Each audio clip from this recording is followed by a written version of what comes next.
Pues muy bien. Pues muy buenas tardes tengan todos ustedes. Soy su servidor y amigo Fernando Rangel Ramírez y para mí es un placer integrarme a esta aventura académica aquí en el Centro de Estudios USTEC, que tiene como visión potenciar el talento para resolver los problemas del presente y futuro, inspirando al alumnado para que impacte positivamente en la comunidad. Su misión es innovar la forma de educar a través de la tecnología, las neurociencias, la realidad virtual y la práctica profesional, desarrollando habilidades exponenciales y formando comunidades diversas comprometidas con la humanidad. Este es tu espacio Camino al Éxito y para mí es un placer recibir como invitado al maestro Mauricio Rangel Argüelles.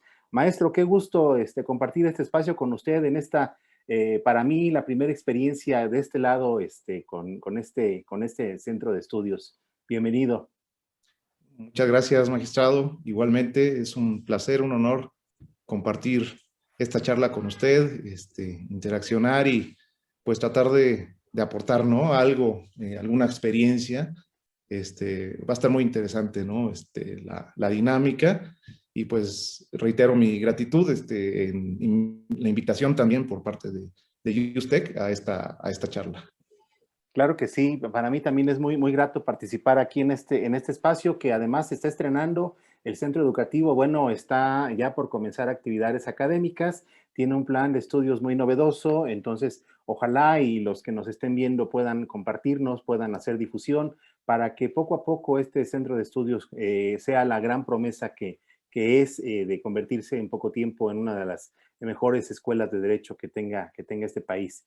Bueno, este espacio Camino al Éxito tiene como función inspirar, dar a conocer la trayectoria de grandes juristas o de promesas del ámbito jurídico aquí en México que permitan precisamente que aquellas personas que están comenzando esta aventura jurídica o que tienen aspiraciones a adentrarse precisamente en lo que es el mundo del derecho, bueno, vean que efectivamente la constancia, la disciplina, y la visión honesta de las cosas puede dar como resultado historias de éxito como la que ahora vamos a presentar del maestro Mauricio Rangel Argüelles, de quien me voy a permitir leer una breve semblanza curricular. El maestro es licenciado y maestro en Derecho por la Universidad Nacional Autónoma de México, máster en Argumentación Jurídica por la Universidad de Alicante, España, y máster en Argumentación Jurídica por la Universidad de Palermo, Italia. Es secretario de Estudio y Cuenta de la Suprema Corte de Justicia de la Nación, profesor por oposición de la materia de amparo en la Facultad de Derecho de la Universidad Nacional Autónoma de México, coautor del libro El Juicio de Amparo en Materia Administrativa, de la editorial Porrúa y del libro El Razonamiento Judicial bajo la Lupa Argumentativa de la editorial Libitum. Fue secretario proyectista en diversos juzgados de distrito y tribunales colegiados de circuito del Poder Judicial de la Federación, asesor legislativo en la Comisión de Puntos Constitucionales de la Cámara de Diputados, del Congreso de la Unión, asesor en diversos paneles binacionales del capítulo 19 del Tratado de Libre Comercio de América del Norte, abogado postulante en las materias de amparo administrativa y civil. Y evidentemente, al igual que su servidor, docente del Centro de Estudios USTEC. Muy bien, mi querido maestro, vamos a comenzar con esta situación. Platíquenos, ¿quién es Mauricio Rangel Argüelles? Fíjese que ese tipo procuro no hablar mucho de mí, entonces voy a hacer el esfuerzo de tratar de describirme, ¿no? Pues considero yo que una persona común y corriente, con las mismas inquietudes que todas las personas tienen de tratar de abrirse camino, ¿no? Por la vida y bueno, tiene un cierto impulso también, fundado en los valores, ¿no? Que le han dado, pues, desde la propia cuna, ¿no? De la familia, inspirado también, en cierta forma, por un cierto sentido patriótico, ¿no? Un cierto sentido de tratar de ser útil a mi país. Y yo creo que esa sería una descripción muy elemental de lo que pienso yo que es parte del impulso que me da vida, que me inspira, ¿no? A hacer las cosas, ¿no? Eso sería Okay. más o menos la descripción que tengo. Se le nota a los Rangel, maestro. Muy bien, y dentro de esta situación, ¿qué es el éxito para usted? ¿Qué es el éxito para Mauricio Rangel? Pues mire, yo creo que el éxito como tal es una meta. Para mí es una meta y, y sobre todo el camino para llegar a esa meta. Yo creo que está en función de disfrutar ese trayecto, cada momento de ese trayecto, cada experiencia o inclusive aprender de las malas experiencias para llegar a esa meta, ¿no? Entonces, pudiera a veces calificarse el éxito como una especie de euforia momentánea, ¿no? De que logré algo, pero parece que al momento de llegar a lograrlo, uno ya está volteando la vista hacia adelante, ¿no? Entonces el éxito, pues es momentáneo. Considero que lo que más vale es el camino para llegar a lograr esas metas. Eso considero que pudiera estimarse como el éxito, ¿no? Desde mi perspectiva. Ok, y en lo profesional, ¿cuál es su mayor éxito que usted considere?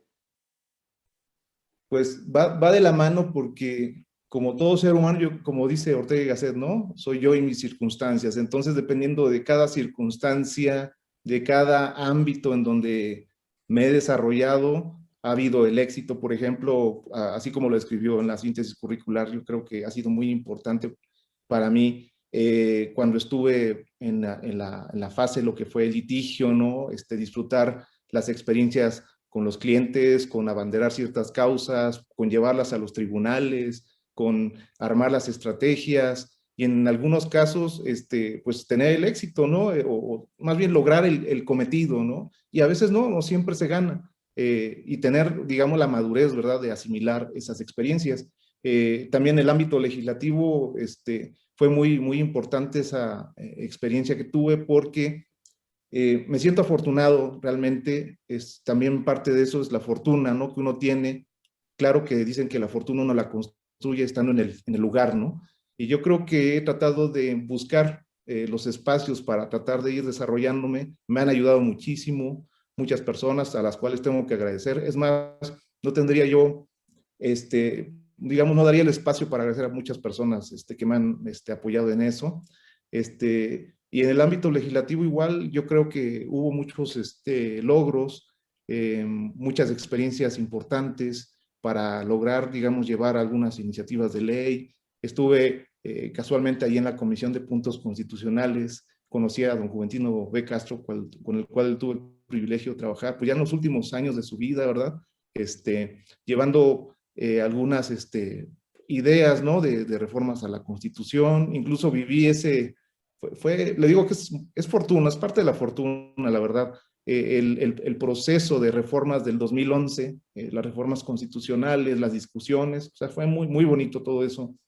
En la academia, que es de mis pasiones, yo creo que también la suya, por lo que escuché de su plática anterior, en la academia, el transmitir, eso ha sido, digamos, algo que he tratado de no abandonar en la medida de lo posible, porque usted sabe que la función pública a veces nos demanda muchísimo tiempo, ¿no? Entonces, en la academia, tratar de transmitir el mensaje sin mayor reserva. Eso es bien importante porque parece que cuando iba al aula y veía a mis alumnos, ahorita pues es un tema de pandemia y pues en la webinar no es tan directa la relación, pero cuando está uno en un aula y ve las miradas de los alumnos ávidos de tips, de conocimientos y todo eso, y darles realmente elementos prácticos que nos han dado resultados en nuestra experiencia de vida, eso ha sido muy satisfactorio. Y fíjese que a través del tiempo, eh, a veces es la mayor paga, yo creo, saber que algo de lo que uno por ahí transmitió le sirvió a alguien, ¿no? Ya con eso uno se da por bien servido, ¿no? Y eso fue en lo académico. Y así, con el paso del tiempo, ahora me siento igualmente afortunado de estar en la Suprema Corte con una gran responsabilidad porque hay mucha expectativa, ¿no? De lo que uno hace en la Corte, y hay debe haber demasiado compromiso con lo que se hace y tratar de, pues, ser profesional, ¿no? Que significa, pues, tratar de realmente comprometerse, con la solución de las cosas y darme, dotar de ciertas herramientas a los operadores jurídicos para que se sirvan de ello y, pues, y dar soluciones, ¿no? Sobre todas las cosas. Entonces, le digo yo, el éxito profesional, pues, lo podría, pues no sé si éxito, calificarlo como tal, yo creo que satisfacción profesional sería ese camino, ese trayecto que uno va avanzando, ¿no? Fórmulas para el éxito, yo creo que no las hay. Fíjese que hoy en la mañana que estaba pensando en la charla que íbamos a tener, pues sí, casi nunca uno se sienta a reflexionar realmente qué es lo que he hecho, acertado o desacertado, para tratar de, pues para llegar a cierto punto en la vida de sentirse satisfecho o afortunado de estar en una posición determinada, ¿no? En este caso en el servicio público, en el Poder Judicial, que es para mí pues la institución para mí es valiosísima, ¿no? Es muy importante, más en estos tiempos, el Poder Judicial.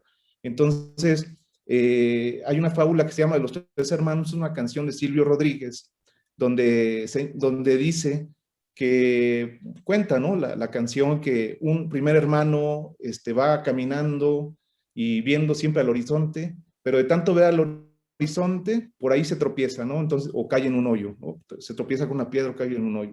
El otro hermano va tanto viendo el camino que en algún momento se pierde hacia dónde iba, ¿no? No sabe hacia dónde iba. Y entonces uno espera que el tercer hermano pues sea la solución, ¿no? Y dice, bueno, el tercer hermano iba viendo hacia el camino, iba viendo hacia el horizonte, pero finalmente lo único que pudo obtener de todo eso es que se extravió la vista, ¿no? Tenía un ojo hacia el horizonte, el camino. Y para mí esa es la vida, o sea, no hay fórmulas. Yo creo que es ir desarrollando en ese trayecto una cierta intuición, ¿no? O una cierta sensibilidad para tratar de tomar decisiones prudentes o no tomarlas, porque también yo creo que usted lo debe saber, al igual que su servidor, llega un momento en que hay que aprender a esperar, a tener paciencia, a madurar las cosas, y eso yo creo que lo dan los años, ¿no? Porque cuando uno es joven, yo recuerdo mis mis primeras experiencias, ¿no? En la carrera uno se quiere beber la vida a grandes tragos, ¿no? Y es impaciente. Entonces, yo creo que la paciencia es una de las principales virtudes que uno tiene que ir desarrollando para efecto de que, pues, tratar de ver con mayor serenidad las cosas y tomar unas decisiones más acertadas.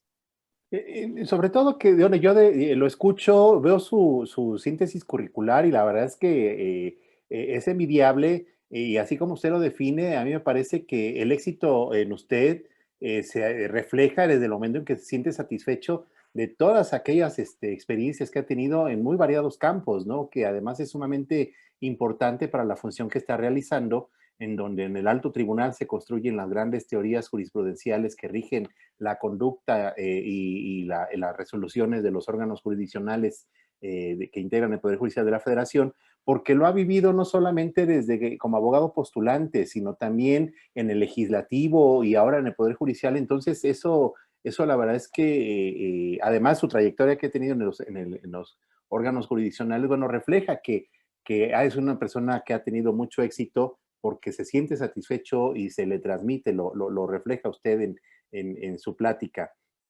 Pero precisamente de esto, platíquenos un poco, ¿cómo ha sido su formación académica, maestro? Pues mire, también es otro de mis orgullos, ¿no? Haber tenido la formación académica, mi principal formación académica en la Universidad Nacional Autónoma de México. Afortunado de muchas cosas porque pues los profesores con los que tuve el privilegio de tomar clases, pues han sido los grandes teóricos, los principales teóricos inclusive a nivel internacional reconocidos, ¿verdad? Y que pues los he tenido de viva voz, ¿no? Enfrente en la clase, y pues transmitiendo sus enseñanzas, una gran cultura, o sea, grandes juristas, donde no solamente las clases versaban sobre dogmática jurídica, sino también sobre vivencias, que tuvieron, sobre la historia de nuestro país, que también es bien importante tenerla en cuenta, ¿no? Y, y sobre todo, pues, porque el educar yo creo que va más allá de la instrucción, ¿no? Yo creo que va un poquito encaminado, o más bien en gran medida encaminado a, a la formación ética, ¿no? Al fomentar ciertos valores. Entonces, la formación académica que tuve en la UNAM, pues tiene esa visión de universalidad, ¿verdad? Que le caracteriza a nuestra alma mater.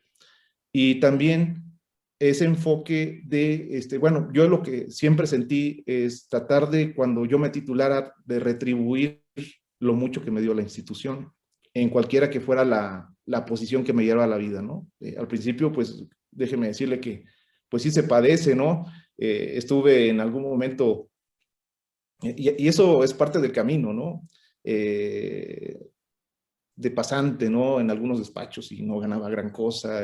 Y bueno, pues ahí con mis compañeros discutiendo los asuntos o tratando de resolver el mundo cuando íbamos en los vagones del metro, ¿no? Discutiendo algunos asuntos y nuestras posturas ideológicas. Inclusive al tiempo ya que nos hemos vuelto a reunir, sucede que en aquel momento en las discusiones que teníamos, yo era el liberal y aquel era el conservador, ¿no? Y ahora yo soy el conservador y aquel el liberal, y bueno, ya no sabemos ni por dónde íbamos nosotros en ideologías, ¿no? Entonces, esa formación académica, yo creo que de la universidad es muy importante en información profesional. Y otra cosa que también no podemos negar, la formación de nuestros padres, ¿no? Y en el caso de mi padre, ya no vive, él era una persona que también, y mi mamá, los dos tienen una formación activista. Mi Sí. papá tuvo movimientos de ayuda a los campesinos a través de una asociación civil, y mi mamá estuvo en el movimiento de 68. Ok. Entonces, imagínense todo eso, lo que me transmitieron, ¿no? Sobre todo esa visión de defender los derechos. Mi papá incluso, fíjese, yo iba en la secundaria y me enseñó en náhuatl el artículo 39 constitucional que habla de la soberanía popular, ¿no? Actualmente cuando oigo los discursos, claro, hay que tener cuidado de Claro, no caer en la demagogia, ¿no? claro. O sea, hay que sentir ese valor importante que es el sentido nacional, y también con otros valores universales, no cerrarse nada más a la visión nacional, sino también al mundo, ¿no? Abrirse al mundo, ser ciudadano del mundo también. Claro. Y, y fíjese que eso que me dejó mi padre, que en paz descanse, fue bien importante para uno ir, digamos, tomando el camino y también no flaquear en el camino, porque ahí decía un profesor, no hay que caer ante el canto de las sirenas, ¿no? Hay que seguir, pues, la línea, ¿no? Y más ahora, como usted bien lo dice, en el Poder Judicial, el servicio público implica modular nuestra forma de vida. O sea, no es lo mismo. Una vez que ya está en el servicio público, ese compromiso implica modular la forma de vida hasta desde la propia vida familiar, el comportarse con cierta congruencia, ¿no? Ante los demás.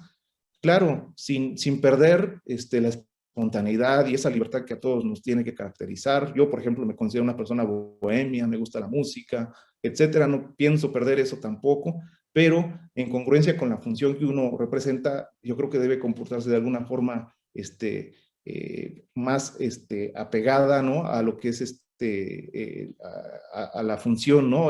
Que uno desempeña en la corte, por ejemplo, o cuando estuve en los juzgados de distrito, en los colegiados, y como me lo demostraron, y me lo han demostrado todos los titulares con los que he tenido el privilegio de trabajar, ¿no? Gente que me ha inspirado mucho también en ese aspecto. Muy bien.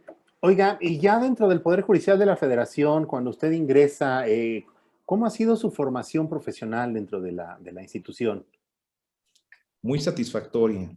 La verdad que puedo decirlo con completa honestidad, que yo creo que si hay función pública muy comprometida, es la del Poder Judicial. Y le digo porque he recorrido algunos otros ámbitos, ¿no? Y, por ejemplo, los compañeros secretarios, oficiales, los titulares y todos ellos son personas muy acuciosas, muy estudiosos.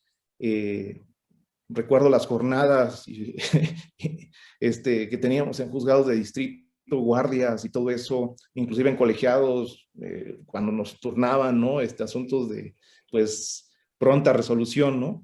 Ese compromiso que vi de mis compañeros, yo creo que fue algo que me transmitieron mucho y es algo a lo que hay que seguir haciendo honor, ¿no? A lo que hay que seguir reflejando en cualquiera que sea el cargo que nosotros vayamos ostentando, porque en el Poder Judicial también va uno, digamos, saltando, ¿no? En algunas posiciones, desde que es cosa del expediente, ¿no? Y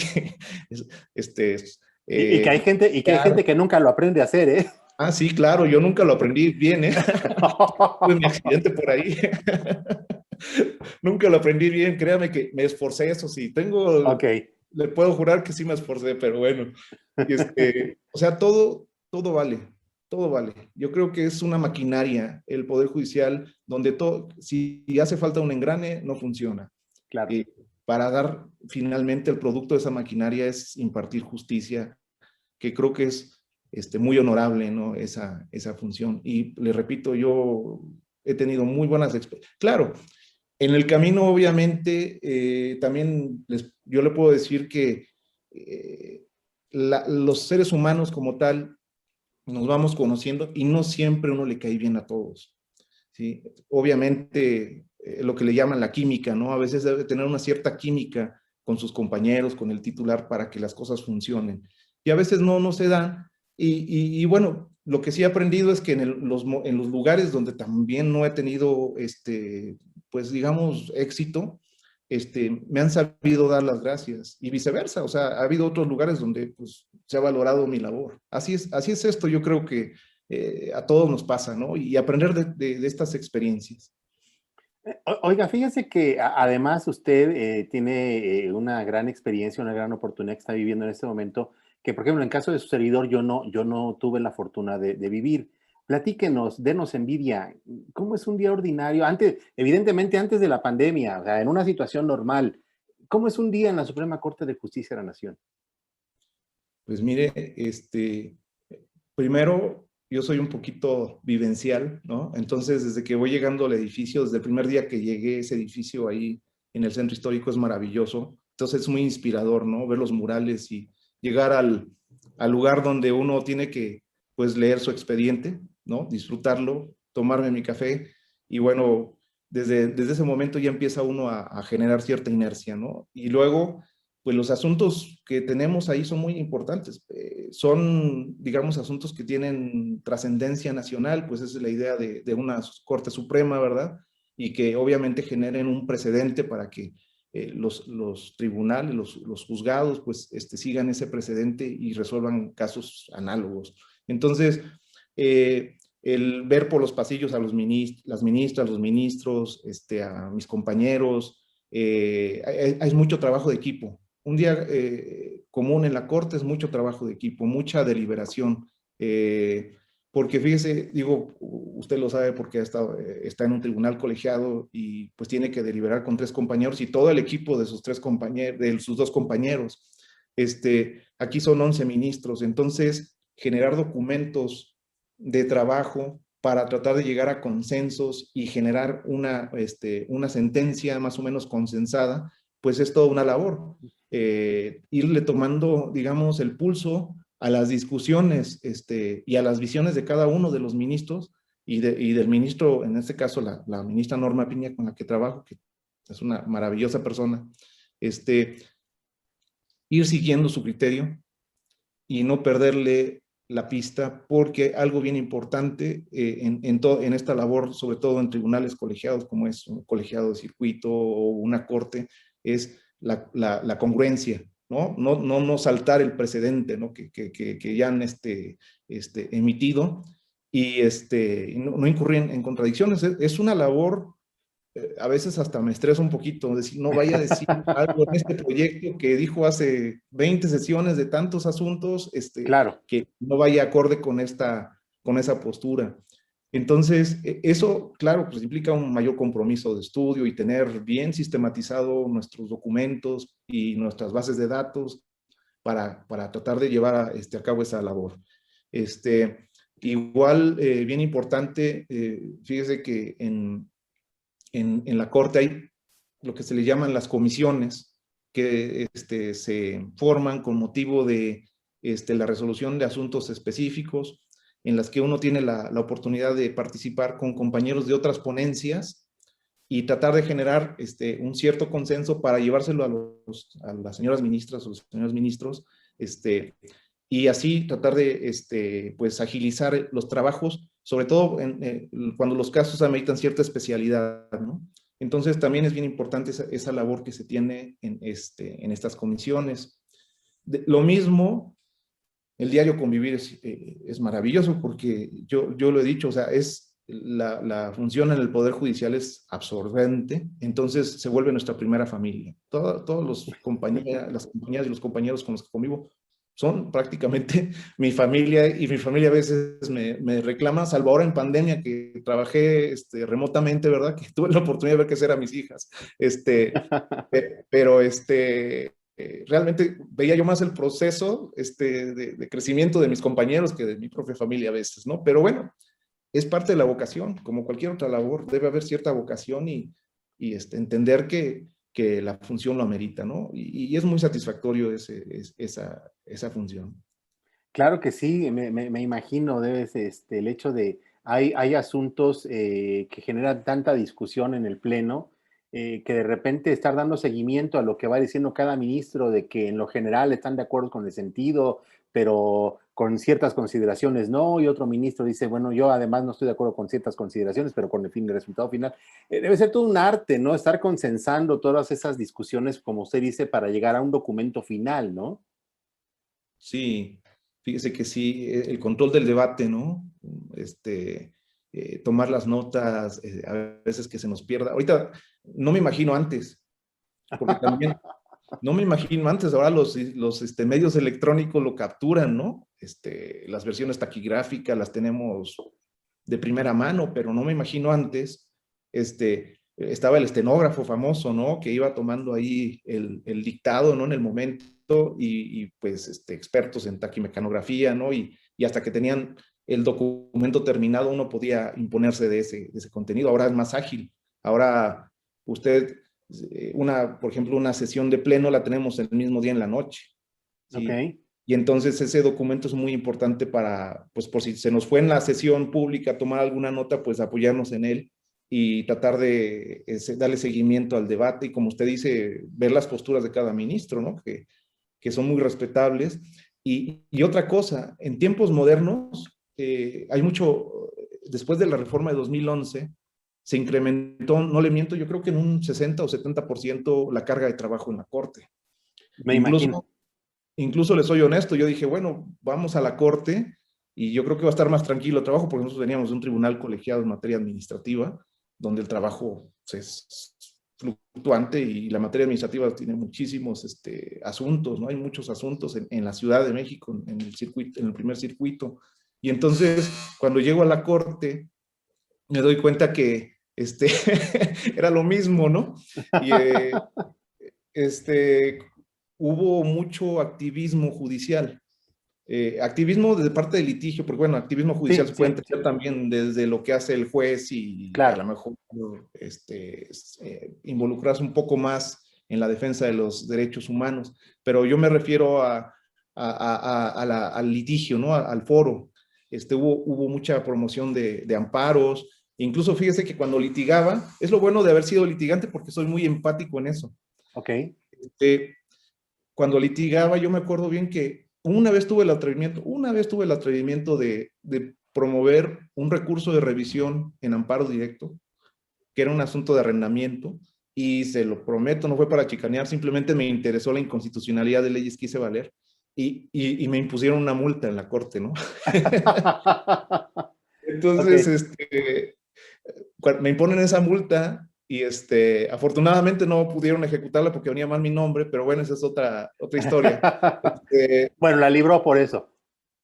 Sí, fue a Cruz de Justicia Divina porque no lo hice de mala fe el Claro, recurso, pero ahora viera la cantidad de recursos de revisión, reclamaciones que llegaron, increíble. Entonces, pues, por decirle un número, no sé, antes de la pandemia, como bien lo acota lo que es la labor regular de la Corte, yo creo que resolvíamos en la primera sala, que es donde está adscrita la señora ministra Norma Piña, pues yo creo que andaríamos resolviendo cerca de 3,200 asuntos por año, 3,200 asuntos. En cada sesión, alrededor de, en promedio, unos 60 asuntos, más o menos. Entonces, pues la verdad no vi yo el cambio, ¿no? O alguna cuestión que me diera idea de que las cosas iban a ser un poquito menos tensas, ¿no? claro. Este, pero pues mire, cuando trae uno esa inercia también de trabajo, estuve en juzgados de distrito, en colegiados y todo eso, yo creo que fue muy importante haberlo vivido y me ha servido muchísimo. Digo, espero estar a la altura de espero, porque ese es digamos, lo que quiero, ¿no? En el poco o mucho tiempo que esté yo en este cargo, porque los cargos son para eso, ¿no? Para servir. Entonces, pues tratar de estar, le digo, a la medida de las expectativas, ¿no? Que se esperan por parte de todos los operadores jurídicos y que la Corte realmente, yo creo que estamos comprometidos con eso, ¿no? Con una verdadera, pues, impartición de justicia que vaya a realmente cristalizarse, sobre todo en beneficio de los justiciables, ¿no?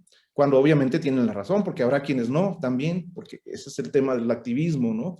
Habrá otros casos donde yo creo que ha habido exceso también, ahora estamos en el extremo, exceso de promociones y este tipo de cosas, que bueno, es su sagrado derecho, pero sí hemos advertido que hay ese tipo de promociones dilatadoras de asuntos que llegan a esta última instancia solamente con esa mera intención, y otros que realmente ameritan un estudio muy de fondo y que son cosas muy nuevas también en un mundo globalizado sobre todo. Claro, claro. Antes de continuar, maestro, quiero agradecer a todas las personas que nos están haciendo el favor de seguirnos en este momento o bien a través de la repetición de este programa. Muchas gracias, de verdad. Para nosotros es importante su presencia y que este programa pueda servir de motivación para su futura carrera jurídica o para que ésta tenga el impulso adecuado. De igual manera, les recuerdo que con todo gusto nos pueden hacer preguntas al invitado que yo con todo gusto la que me formulen, yo la transmito en vivo y bueno, ya nuestro invitado sabrá si nos contesta o eventualmente por involucrar algún criterio en algún asunto que esté estudiando, no lo pudiera hacer, bueno, ya él nos comentará, pero sientan en esa libertad, por favor, de mandarnos sus preguntas. Maestro, precisamente ahora que usted lo comenta, a ver, antes de que continuemos, dice la compañera Mauricia Méndez, ¿podría por favor repetir los títulos de los libros que escribió el invitado? Con todo gusto, si me permite, me regreso un poquito y vamos a decir que el maestro participó en el juicio de amparo en materia administrativa de la editorial Porrúa y el razonamiento judicial bajo la lupa argumentativa de la editorial Libitum. Maestro, ¿cómo estudia usted sus asuntos? Platíquenos. Esto, digo, para los que integramos órgano jurisdiccional, yo no puedo decir que sé cómo se estudia un asunto en la Corte, porque la verdad es que yo no tuve la fortuna en mis inicios, estar en el alto tribunal. Pero, ¿cómo es el análisis de un asunto? A mí mi titular me decía, tú tienes que ver desde la carátula hasta la hoja de guarda, pero vamos, en el alto tribunal, que son los asuntos que pueden resultar los más trascendentes, que incluso van a tener cierta influencia decisiva en la vida política, social y cultural del país. ¿Cómo hace usted su estudio? Pues mire, yo creo que va muy de la mano con lo que se hace regularmente, que es primero es comprometerse a entender lo que se plantea, ¿no? Yo creo que eso es importante. Tratar de, pues a veces interpretar, ¿no? Que a veces no son claros los escritos que llegan y entonces ver cuál es la causa de pedir qué es lo que de lo que se duelen las personas al momento de instar, ¿no? ante la corte. Eso es algo bien importante. Y una vez que ya tenemos dilucidada la cuestión, pero ¿verdad? Fíjense que ese proceso pareciera muy obvio, pero no es tan fácil. No es tan fácil porque pues depende de los escritos que nos lleguen. Hay escritos maratónicos donde, por ejemplo, yo soy de la idea que tanto cuando yo presento un escrito ante una instancia judicial o cuando se hace una sentencia, no se tiene que poner todo lo que se sabe, sino saber lo que se dice, ¿no? Entonces, a veces no se es tan concreto como se debe, y obviamente eso le amerita a uno mucho tiempo, mucho más tiempo que el llegar a la solución, ¿sí? El tratar Pero entonces esa labor yo creo que vale mucho la pena, vale muchísimo la pena, porque yo creo que lo mínimo que espera un justiciable es que, a pesar de que no le den la razón, le hayan resuelto el punto o la duda. Yo por lo menos era lo que esperaba cuando planteaba algún asunto ante alguna instancia jurisdiccional. Entonces, primero analizar bien los escritos, las constancias, como usted dice, todo vale, ¿no? A veces no se dice tanto en el escrito, sino de las constancias que anexan en los escritos. Plantearse también qué es lo que no se dice en el escrito y que pudiera tener repercusión en la práctica, ¿no? ¿Qué es lo que se busca? A veces son reclamos legítimos, pero hay otras cuestiones disfrazadas de cierto reclamo que son con la finalidad de evadir la aplicación de la ley. Entonces hay que tener mucho cuidado con eso. Después de eso, ahora sí, ir a los precedentes, los sagrados precedentes, ¿no? Las jurisprudencias, y tener muy estudiado, eso es un compromiso continuo. La labor de abogado es estar actualizado, y obviamente va de la mano con el estudio de los criterios que están surgiendo. Entonces las jurisprudencias, las tesis aisladas, los asuntos que se están deliberando, ahora más, porque pues, después de la reforma de marzo, ¿verdad? Cada sentencia va a tener pues la calidad de obligatoria, y entonces pues eso amerita tener bien presentes estos precedentes.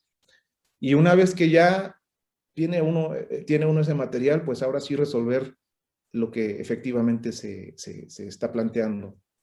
¿Y esto qué significa? Yo creo que la mejor experiencia que he tenido para resolver los asuntos, por lo menos, es tratar de dejar de cantar las ideas. O sea, a veces por las estadísticas y todo eso que a veces estamos sujetos, ¿verdad? Todas las instancias estamos sujetos a eso. No da, creo yo, y a lo mejor eso depende de la postura de cada quien, ser un poquito perfeccionistas, pero los abogados somos muy perfeccionistas, eso me queda muy claro. Y entonces nos da la impresión de que pudimos haber visto más cosas, ¿no? O de que se nos pudo haber ido algún detalle. Eso siempre va a quedar como que la impresión. Pero sí, por lo menos dejar de cantar un poquito el asunto, asimilarlo, y como decimos en el argot, ¿no? Pelotearlo con algún otro compañero para que en ese intercambio de impresiones salga una mejor solución. Yo creo que trabajo en equipo es bien importante. Fíjese que trabajo en equipo, es algo que debe ser parte de la formación de todos los abogados. ¿Por qué? Porque no estamos muy acostumbrados a eso. Sinceramente se lo digo porque cuando imparto clases en la carrera, se lo digo pues desde que estamos ahora sí que en etapa de crisálida, ¿no?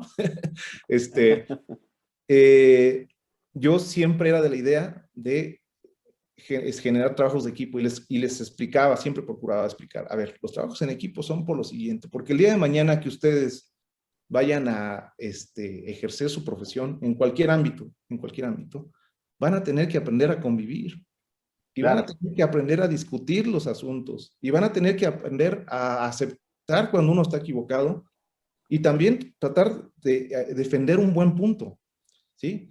Pero obviamente que en eso ahora que estábamos en lo de la argumentación, yo creo que esto de las teorías de la argumentación son muy importantes, porque lo que sustancialmente se dice es, en las discusiones donde salen las mejores soluciones, tratar de persuadir a través de un argumento, pero ese argumento no con un argumento derivado de la obstinación, sino un argumento que realmente surja de un verdadero compromiso de encontrar la verdad, ¿no? En esa discusión.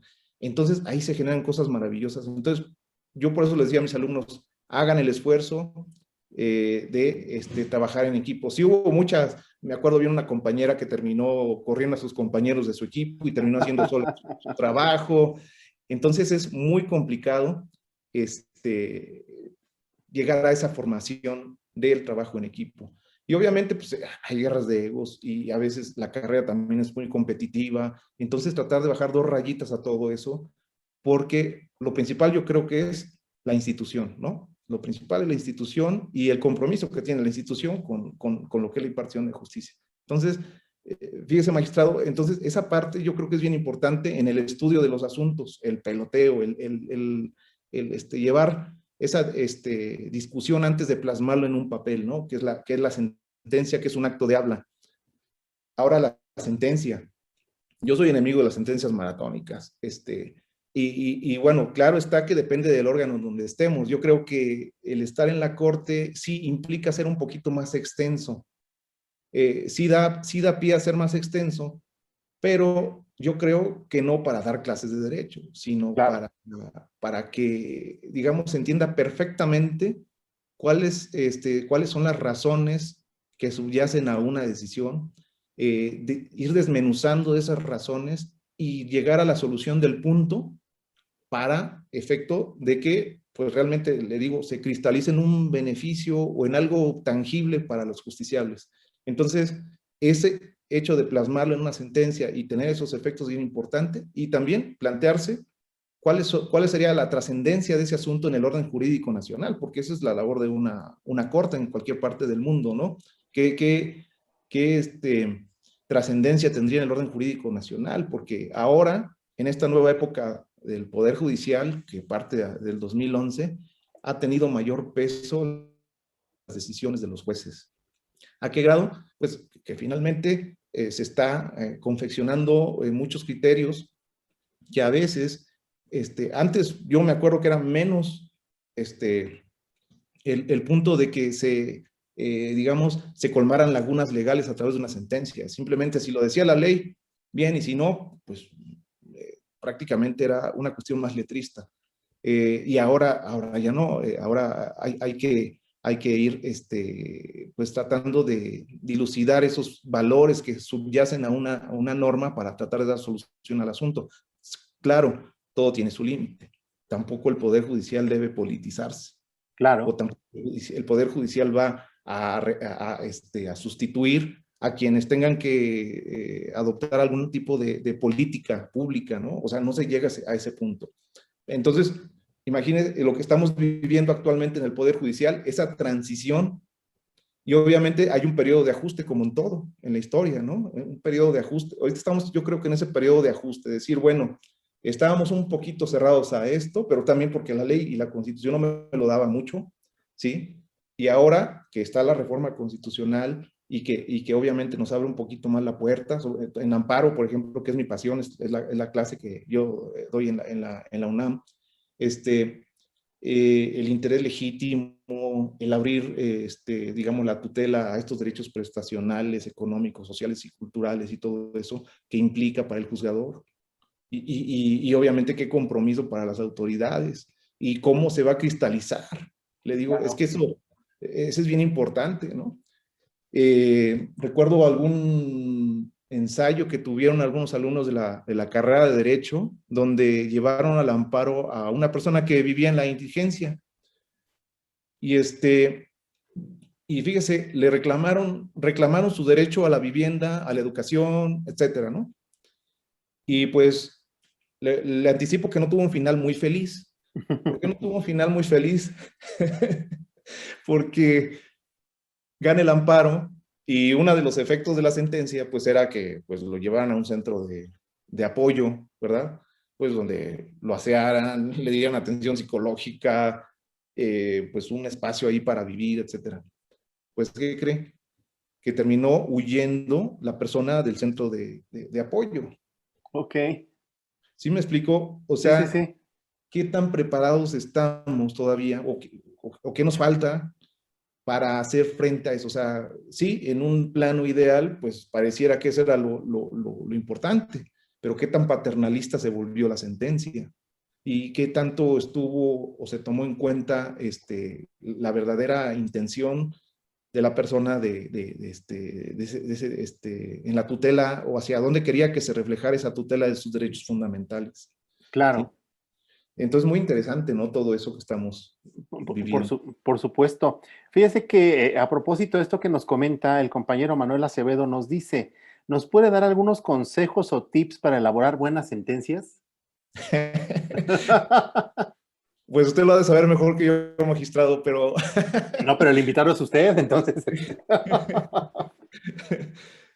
pues mire, yo creo que sí podemos coincidir que es poner, digo, no poner todo lo que se sabe, como les decía, eso lo dice Manuel Atienza, sino saber qué se va a poner, ¿no?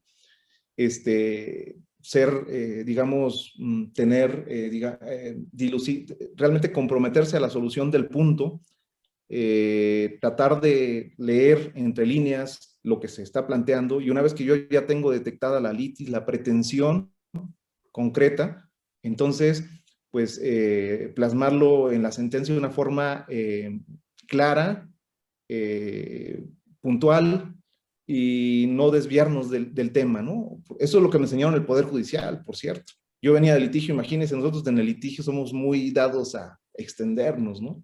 Claro. Entonces, oye, tranquilo, bájale 2 rayitas, vete al punto que te están planteando, sí está muy bonito lo que tú me dices, ¿no? Podemos desarrollar toda una teoría de eso, pero lo que te está planteando es esto, entonces concéntrate en esto.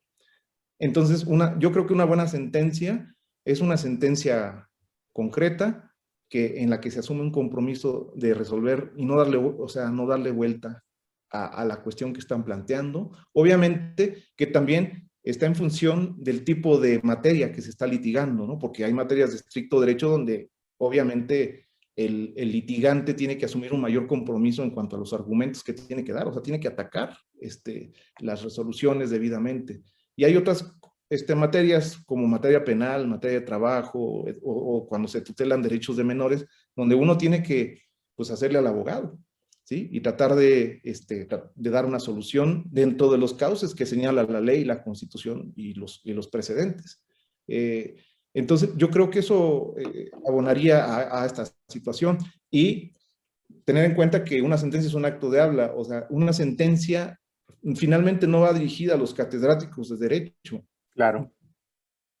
Creo que va dirigida al justiciable. Entonces, sí, tratar y hay muchas sentencias que han sacado que me han encantado, que inclusive van dirigidas a los menores, ¿no? Donde dicen los alcances de la sentencia, el juez le dice, oye, y en un vocabulario asequible para un menor de edad, ¿cuáles serían los alcances de esa sentencia y en qué se va a traducir?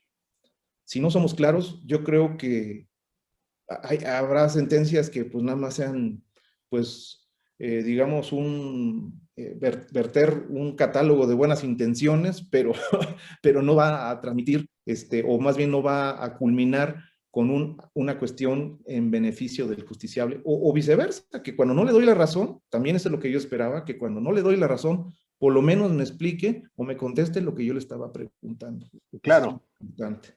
Claro, claro. Oiga, en su experiencia, ¿puede usted compartirnos, evidentemente sin datos sensibles, pero qué asunto le resultó particularmente interesante que le haya tocado la fortuna de proyectar usted? Yo me acuerdo que el ministro Azuela era nuestro visitador en aquellos entonces, cuando en la octava época todavía los visitadores hacían visitas de inspección. Y él nos Sí. decía, bueno, ¿por qué los secretarios se quejan siempre de que tienen asuntos feos? ¿Por qué no dicen, ay, qué asunto tan interesante me tocó, que me da la oportunidad de aprender cosas nuevas? De ese tipo de asuntos, ¿cuál en particular le dejó una experiencia así que trasciende a los años? Fíjese que creo que es algo muy particular de mi parte. Me parece que, y de verdad que no quiero que suene como cliché, pero parece que todos los asuntos son muy importantes. Procuro aprenderme los nombres de los justiciables y no un número de expediente. Aparte que soy malo para aprenderme los números, entonces no sé si sea una justificación, ¿no? Pero sí ver a un ser humano detrás del expediente. Entonces, compenetrarse en la problemática, obviamente sin perder objetividad, porque ese es algo que yo tengo que trabajar, porque vengo de litigio, entonces tengo que frenarle a eso. Me han enseñado muchísimo, frenarle a eso y decir, a ver, no, pues también hay razones institucionales muy válidas que hay que tener en cuenta. Y una vez que tenemos eso, bueno, pues resolver el asunto. Así en particular que me venga a la mente asuntos importantes. Por ejemplo, hubo uno muy reciente donde estaba involucrado, esto que es nuevo, aparte cuando uno está tratando de ir construyendo en lo nuevo, las cuestiones que son de interés actual, eh, pareciera que son asuntos muy importantes. El derecho a la vivienda digna. Hubo un asunto donde se solicitaba que el INEGI emitiera información estadística sobre asentamientos humanos informales. Entonces, pues lo primero que se pregunta uno, ¿y cómo para qué esa información? ¿Qué importancia tiene esa información?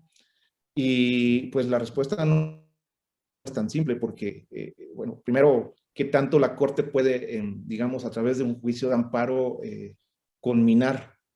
Porque obviamente que hay un respeto al ámbito de atribuciones de las autoridades, ¿no? Claro. Entonces, ¿qué tanto la Corte puede conminar a un órgano autónomo el que emita la información estadística? Sobre todo es un órgano autónomo que por esa calidad, la autonomía está en función de su capacidad técnica. Entonces, el juez tiene su capacidad técnica en el área del derecho, pero hay otras áreas que, pues, por eso nos auxiliamos de peritos, etcétera, ¿no? Pero entonces, ¿hasta qué nivel pudiera ser exigible que se emitiera esa información estadística sobre asentamientos humanos informales? Y sobre todo, ¿para qué sirve? Y cuando empecé a explorar, porque pues, era un tema nuevo para mí, qué es lo que se había dicho sobre asentamientos humanos informales y acudir, también seguramente le tocó la misma época que a mí en la formación en las universidades, que es que todo lo que es derecho internacional, pues no nos importa. Lo que importa es lo que diga la Constitución y Así que es. sigue siendo muy importante lo de la Constitución, obviamente. Yo creo que es el principal referente para todos nosotros como abogados y sobre todo si trabajamos en un órgano de jurisdicción constitucional. Pero, entonces, ¿qué era lo importante de esa información? Pues que en esos asentamientos informales casualmente habitan personas que están en condición grave de vulnerabilidad, ¿no? O sea, los grupos más desprotegidos. Y entonces lo primero que tiene que tenerse en cuenta para hacer una política pública es tenerlos ahí, ¿no? Aunque sean datos estadísticos, decir cuántos son, ¿para qué? Para que el gobierno, en cualquiera de las áreas que le correspondan, contara con esa herramienta para implementar políticas públicas. Pero mientras siguieran invisibles por no tener información estadística, pues es muy grave. Asentamientos humanos informales son aquellos que están, digamos, en condiciones de precariedad, que inclusive las personas que ahí habitan no detentan un título legal en la tenencia de la tierra y habitan zonas insalubres o zonas de riesgo. Haga de cuenta los que habitan en las zonas de barrancos, que luego vienen los deslaves, o lo que es alrededor del cauce de las aguas negras, le llaman las zonas de los cinturones de miseria que le llaman, ¿no? En fin, entonces sí era muy importante eso. Y ahora, esa es la problemática. Pero ¿qué estuvo involucrado en esto, magistrado? Lo que estuvo involucrado son muchas cosas. ¿Qué tanto, porque era una asociación civil, qué tanto tenía interés legítimo una asociación civil en la defensa del derecho humano a la vivienda, el derecho fundamental a la vivienda, o sea, bien colectivo a la vivienda? Claro. Esa es una. Dos, los efectos relativos de las sentencias de amparo. Por ahí el juez de distrito dijo, bueno, pues es que esto como que le rompe un poquito el esquema a lo que es los efectos relativos de las sentencias de amparo. Pero obviamente que desde la introducción del interés legítimo, pues todo el sistema de amparo ha sido, pues digamos, se tiene que reconfigurar y se tiene que revalorar, y entre ellos está los efectos relativos de las sentencias de amparo. Y entonces todo eso estuvo ahí en la sentencia. Y finalmente, ¿qué es lo que, cómo estaba, digamos, cómo se podría visualizar este tipo de reclamos? El reclamo de una omisión de hacer por parte del Estado, pero una omisión de hacer en función de un derecho prestacional, ¿sí? Y de esos compromisos de progresividad que se han asumido, por eso decía yo de los instrumentos internacionales. Claro. ¿Sí? Entonces, todo eso, todos esos ingredientes, no sé, es como preparar una receta de cocina, ¿no? Ya estaban aquí todos los ingredientes, ¿verdad?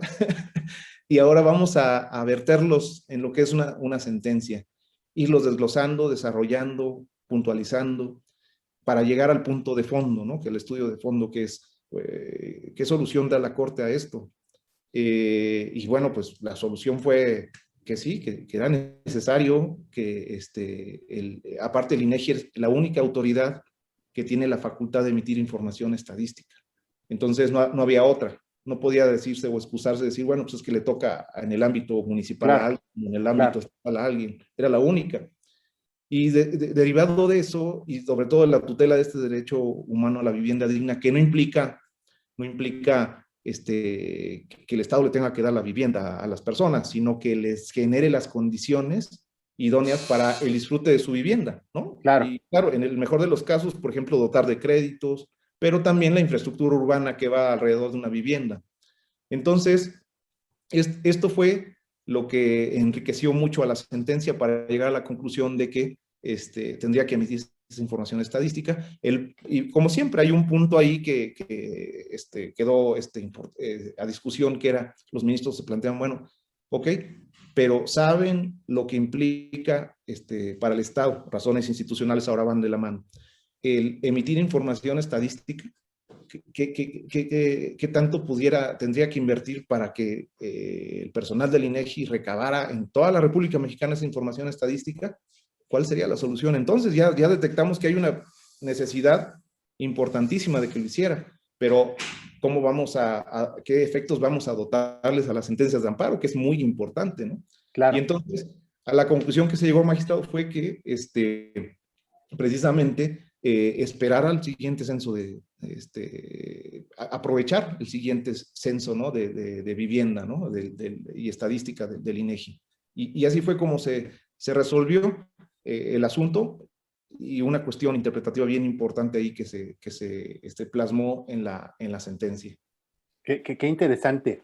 Fíjense Sí, que está por concluirnos el tiempo, pero les voy a pedir a nuestros técnicos, a los que hacen posible este gran proyecto, que nos den unos 10 minutitos para poderle formular al maestro tres últimas preguntas. Una es de la compañera Mauricia Méndez, que nos dice, un punto, me parece que es una pregunta trascendente. Dice, ¿le ha tocado resolver algún asunto donde se contraponga el derecho y la justicia?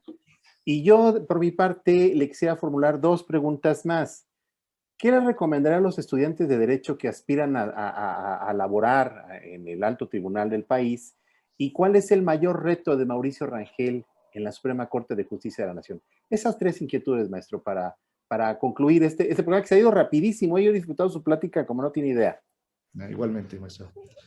Pues mire, en el breve tiempo que nos queda, voy a tratar de ser sintético. El problema derecho y justicia, yo creo que no deberían ser contrapuestos, ¿no? Yo creo que en el diseño normativo, en la deliberación de los órganos democráticos parlamentarios, está invíbito lo que es la justicia, ¿no? El otorgar, desde aquel aforismo, ¿no? De dar a cada quien lo suyo, ¿no? Claro está que no siempre en esa labor ocurre que se refleje en una disposición X esta justicia. Esa es la función del Poder Judicial precisamente, que por ejemplo cuando hay el cuestionamiento de esas disposiciones, la decisión del Poder Judicial, eso hay que entenderlo en el contexto de lo que estamos viviendo políticamente, las decisiones del Poder Judicial por lo general son contramayoritarias, ¿sí? El Poder Judicial lo que va a ver es que en esa disposición general, que obviamente obedece a políticas públicas, pues sí, posiblemente haya una violación a derechos fundamentales, o sea, en el ámbito personal, ¿sí? A los derechos humanos.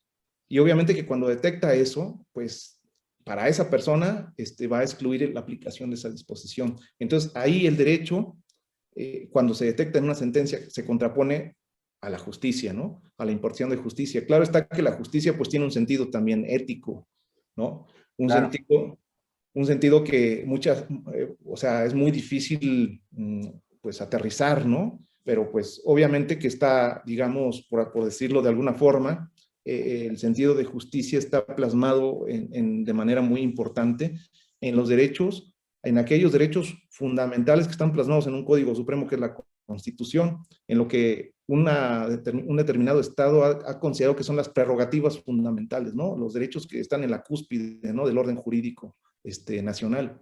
Entonces, obviamente, le digo, cuando existe esa contraposición entre justicia y derecho, debe imperar la justicia, pero obviamente no una justicia etérea o una justicia de conveniencia, no, una justicia que esté fundada precisamente en los postulados constitucionales. Esa es la justicia constitucional, ¿no?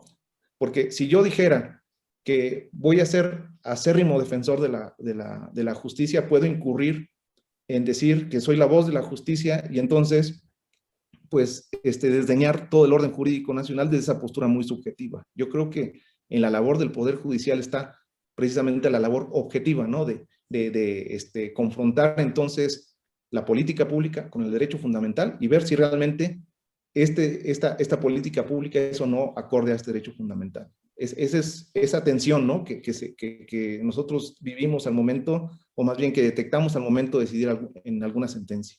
Claro que sí, muy, muy interesante. Decía el ministro Azuela que no puede haber una sentencia justa que no se dicte conforme a los parámetros que el derecho establece. Así es. Estoy muy de acuerdo con eso. Exactamente. Sí. Ahora la pregunta que usted me hizo, magistrado, ¿Qué le recomendaría a los estudiantes que aspiran a ingresar al alto tribunal? pues yo creo que ponerse en el lugar. ¿Sí me explico? Eh, eh, Estamos para llegar, por ejemplo, yo no me imaginaba cuando estudié la carrera llegar a la corte, ni por la mente me pasó. Hay varios que sí lo tenían muy, muy presente. Yo, la verdad, me llegó de repente. Claro que no fue algo Claro, gratuito, pero lo que sí les puedo recomendar es ponerse en el lugar. O sea, hay un esfuerzo en todo esto. El esfuerzo es buscar, o sea, yo sé que las oportunidades laborales son complicadas, sobre todo pues cada vez hay más población, cada vez hay más preparación y somos más competitivos, entonces los espacios, dentro de esa lógica se van cerrando los espacios, pero la fortuna uno la crea estando ahí. Yo creo que el hecho, hasta yo, fíjese, no en la corte, pero sí, por ejemplo, para obtener mi cátedra en la UNAM, yo me acuerdo que fastidiaba al secretario académico, en paz descanse el licenciado Luis Arratibel Salas, lo fastidiaba, le decía, oiga, ya no hay oportunidad para mí para dar clases. Y no, Luis Mauricio, espérate tantito, 3 años, ¿sí? Hasta yo creo que le caí gordo, no sé. En el Poder Judicial, este, igual, o sea, estar ahí buscando que un nombramiento ahí que se abra 2 meses, bueno, pues ir al nombramiento, ¿no? Bueno, pues como para qué 2 meses, no tiene ningún caso, no. Lo que pasa es que ya lo visualizan a uno, ya hay algo, un mejor referente para quien nos vaya a contratar de que algo se está haciendo, a estar en la comodidad de la casa y repartiendo currículums. ¿Sí me explico? O sea, tiene uno que moverse. Y usted bien lo sabe, cuántos currículums llegan a los titulares, muchísimos currículums. Bueno, pues ¿cuál es la decisión que toman para contratar a alguien? Pues yo creo que es alguien que se vea que está comprometido con eso y que está activo, ¿no? O que está haciéndose presente de alguna u otra forma en el Poder Judicial. Y yo creo que ese fue uno de los aciertos. Y claro, pues hay que saber responder cuando se abre un espacio, hay que saber responder. Y siempre les he dicho a mis colaboradores con mis compañeros, no hay que ser burócratas, o sea, en el sentido peyorativo de la burocracia. claro, claro. ¿Qué significa? Yo creo que todo eso el compromiso, la actitud que uno tiene, lo ven los demás. O sea, no es algo que quede ahí, a veces piensa uno, pasan los años y jamás valoran mi labor. No, yo creo que tarde o temprano alguien va a voltear a verlo, ¿sí? Alguien va a voltear a verlo y en eso se abren los espacios. Es como el estar ahí en el ámbito nos da la oportunidad de que cuando se abre el espacio uno entra. Eso es algo importantísimo. Independientemente de que sí tienen que prepararse, sí tienen que comprometerse en el estudio. Decía el profesor de la Facultad Manuel Ruiz Daza, que me dio filosofía, lo decía llorando, no sé, en un afán de retórica para convencernos más, lo dijo llorando, me acuerdo bien, dijo, no duerman, desvélense, así decía, desvélense, no duerman, porque en lo que los demás están dormidos, ustedes van avanzando en sus conocimientos. Y créanme que sí es cierto, o sea, me volví en algún momento madrugador, ¿sí? Y en lo que los demás estaban dormidos, yo estudiaba y yo leía las jurisprudencias, yo leía esto. Yo creo que en algún momento eso reditó en algo. No hay que dormirse en sus laureles. Uno como joven, yo me acuerdo que en algún momento de mi vida me fue muy mal, laboralmente hablando. Entonces yo decía, bueno, ¿y qué error estoy cometiendo si yo me siento muy bueno? Si siento que tengo cierto poder de persuasión o como decimos a vos, tenemos buen rollo, pues eso no es suficiente. Porque dije, bueno, ¿y qué es lo que tengo que ofrecer? ¿Qué tengo que ofrecer? Bueno, pues yo creo que tengo que especializarme en algo, que diga, esta es mi carta de presentación, decir, pues entonces yo lo que hice, a lo mejor bien o mal, pero me aprendí la ley de amparo de memoria de entrada, a lo mejor poco didáctico, lo que usted quiera, pero me la aprendí de memoria. Dije, bueno, pues es que hay que ir diariamente trabajando, pues ese es el éxito, por ejemplo, de Japón, ¿no? Que hay Claro. una disciplina, o sea, ponerse esa meta diaria. Yo creo que eso suena muy trillado, pero créame que hace la gran diferencia, porque todos tenemos las mismas capacidades. Yo creo que la diferencia es de quienes asumen una disciplina en lograr cierta meta. Y obviamente uno se visualiza más. Por eso, repito, estar en el lugar significa darnos a conocer más, pero también qué tengo que ofrecer. Y después, cuando llega uno, también saberse mantener, que es lo más difícil. Y usted lo Claro, sabe. claro. Saberse mantener es importantísimo. Tan importante como saber llegar, ¿no? Y yo creo que eso, en términos muy resumidos, pudiera ser, en cierta forma, les digo, no tengo fórmulas del éxito ni nada por el estilo, pero lo que me ha servido, por lo menos como experiencia propia. Ok. Y por último, maestro, ¿cuál es su mayor reto en el alto tribunal? Pues mi mayor reto, es que mi mayor reto es diario, fíjese. Yo Es creo que siempre importante. estamos expectantes, ¿no? A qué asunto va a llegar. Y siempre es un desafío a nuestra inteligencia, ¿no? El asunto, ¿no?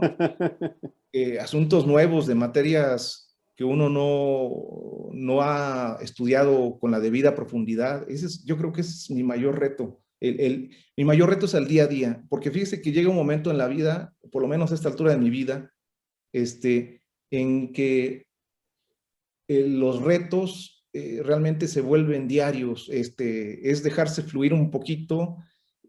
Uno cuando es joven tiene un reto de esta maestría o este doctorado y ahí va, ese es un reto, ¿no?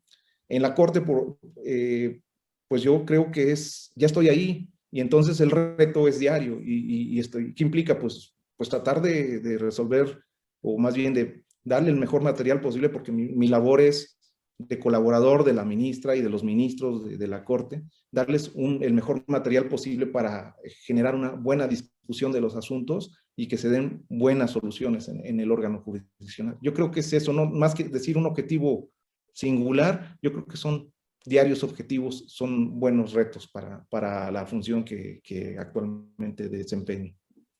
Qué bien, maestro. Pues bueno, lamentablemente se nos ha acabado el tiempo. Para mí ha sido un verdadero placer compartir con usted. Para mí, esta primera experiencia conduciendo este espacio de Camino al Éxito, le agradezco a usted de verdad esta disposición que tuvo de platicar no solamente con su servidor, sino compartir con toda la comunidad que se está integrando a este centro educativo USTEC, de habernos compartido sus experiencias y mostrarnos el lado humano de usted, de Mauricio Rangel Argüelles.